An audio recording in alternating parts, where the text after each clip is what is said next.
And the lie has, in fact, led us so far away from a normal society that you cannot even orient yourself any longer. In its dense gray fog, not even one pillar can be seen. These words were penned by Aleksandr Solzhenitsyn, the Russian author most famous for his book The Gulag Archipelago, which provides a harrowing account of the Soviet prison system and Soviet society in general during the country's great communist experiment of the 20th century.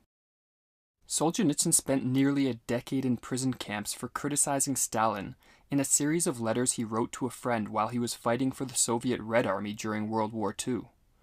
During his time in the gulags, Solzhenitsyn experienced firsthand both the heights that people could reach and the depths into which they could fall during times of severe crisis. In this video, we are going to examine some of his fascinating insights on communism, the nature of evil, the importance of speaking the truth, and the ability to affirm life even in the face of great suffering. Early in Solzhenitsyn's life, like most Russian youth, he was a firm believer in communism. However, these views began to change during World War II, as his travels across Russia with the Red Army allowed him to see firsthand how poorly his fellow Russians were living, and how brutally they were treated by Stalin and the Soviet regime. But while his time in the Red Army certainly jaded his views of communism, it was the time he spent in the gulags that turned him into one of the world's harshest critics of this ideology. In 1977, at a talk given in Vermont, where he was living after a failed assassination attempt on him by the KGB, followed by his banishment from Russia, Solzhenitsyn had this to say about communism. The communist system is a disease, a plague that has been spreading across the earth for many years already, and it is impossible to predict what peoples will yet be forced to experience this disease firsthand. My people, the Russians, have been suffering from it for 60 years already. They long to be healed. However, Solzhenitsyn understood that one's perception of communism is often far different if one is forced to experience it firsthand, versus merely dreaming and theorizing about it from the relative comfort of a non-socialist country. For us in Russia, he said, communism is a dead dog, while for many people in the West, it is still a living lion. One of the purposes of the Gulag Archipelago was to reveal to the world the true horrors which occurred as the Soviet Union tried to transform itself into a society organized under communist principles. While many advocates of communism and other variants of socialism like to speak about how great a society would be if the tenets of socialism were adhered to, often overlooked is the fact that many people do not share in their vision and have no interest in handing over their property to the collective, and therefore, as occurred in Russia, force must be used against any who resist the great societal transformation. The most important principle of communism, and socialism in general, the one around which much of its theory is built, is that the means of production should be owned in a collective or public manner, in contrast to under capitalism, where the means of production are privately owned. To accomplish this, the Soviet leaders confiscated the property of farmers and other business owners, and the class of Russians who bore the greatest brunt of this process were the Russian peasants known as the kulaks. The kulaks were the owners of small farms, and the Soviet government instituted a program known as dekulakization to rid these people of their property. Solzhenitsyn spent considerable time in Volume 3 of the Gulag Archipelago, explaining and documenting the reality of this process. If a man had a brick house in a row of log cabins, or 2 stories in a row of 1-story houses, there was your kulak. Get ready, you bastard, you got 60 minutes. There aren't supposed to be any brick houses in the Russian village. There aren't supposed to be 2-story houses. Back to the cave. You don't need a chimney for your fire. This is our great plan for transforming the country. History has never seen the like of it. But the fate of the kulaks was not limited to them losing their property. Rather, as Solzhenitsyn notes, millions of them lost their lives in the process.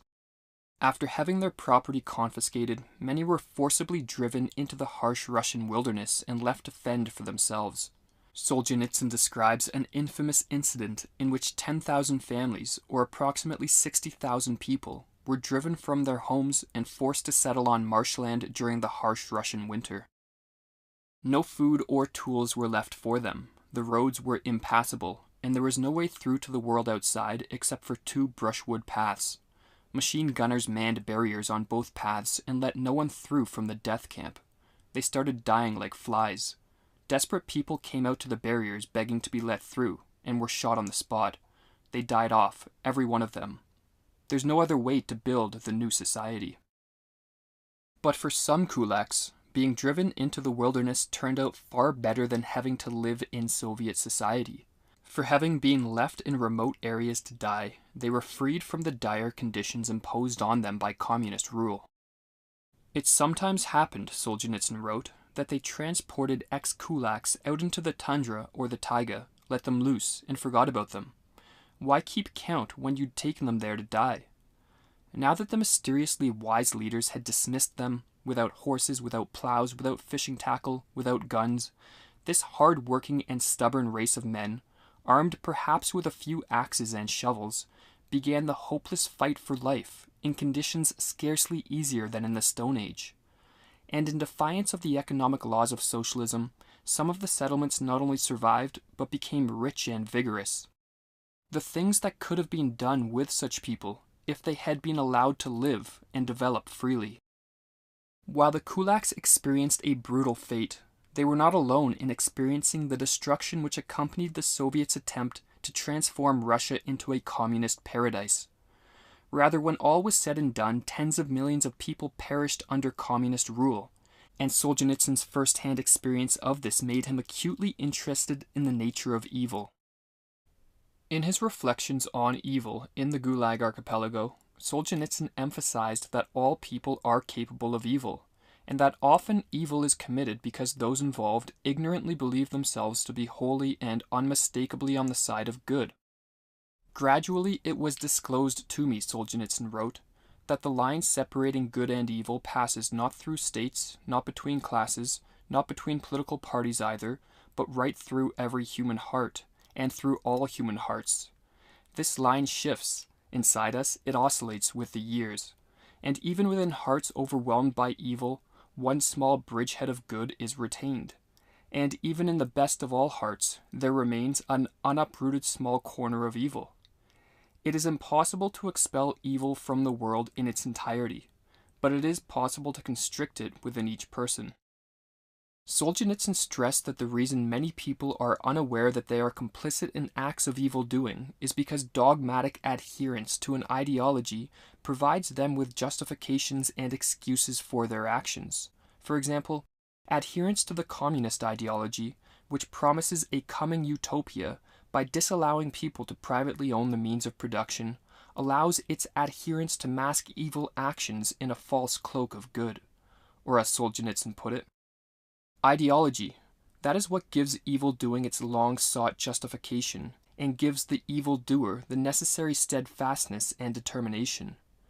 That is the social theory which helps to make his acts seem good instead of bad in his own and others' eyes, so that he won't hear reproaches and curses, but will receive praise and honors. Thanks to ideology, the 20th century was fated to experience evil-doing on a scale calculated in the millions. This cannot be denied, nor passed over, nor suppressed. In addition to his interest in the nature of evil, Solzhenitsyn was also very concerned with discovering the best way to combat it. The conclusion he came to was that ultimately the greatest antidote to evil is truth. "Let your credo be this," he wrote. "Let the lie come into the world. Let it even triumph. But not through me." To live by this credo, it is essential for people not to shy away from raising their voices, even when others attempt to silence them. "We have to condemn publicly," he wrote, "the very idea that some people have the right to repress others. In keeping silent about evil, in burying it so deep within us that no sign of it appears on the surface, we are implanting it, and it will rise up 1,000-fold in the future." In addition to his insights on evil and his views on the importance of speaking the truth, Solzhenitsyn's time in the gulags also taught him a lot about the nature of suffering and the ability of people to find contentment even in the harshest of conditions. Throughout the 3 volumes of the Gulag Archipelago, Solzhenitsyn discusses the remarkable strength of some of his fellow prisoners. For example, There were some prisoners with sentences of 25 years who lived an almost blissful existence, an existence far superior to anything Solzhenitsyn had seen prior to his time spent in the gulags. They were people, he writes, who had withdrawn so deeply into the life of the mind that no bodily suffering could upset their spiritual equilibrium. Solzhenitsyn suggested that those who were able to survive and not break down mentally in the gulags were very often those who had adopted a stoic approach to life. This approach Solzhenitsyn strove to adhere to, and is reflected in the following insight, which also serves as a stark reminder that one's state of mind ultimately has the power to overcome even the harshest of external conditions. Satiety depends not at all on how much we eat, but on how we eat.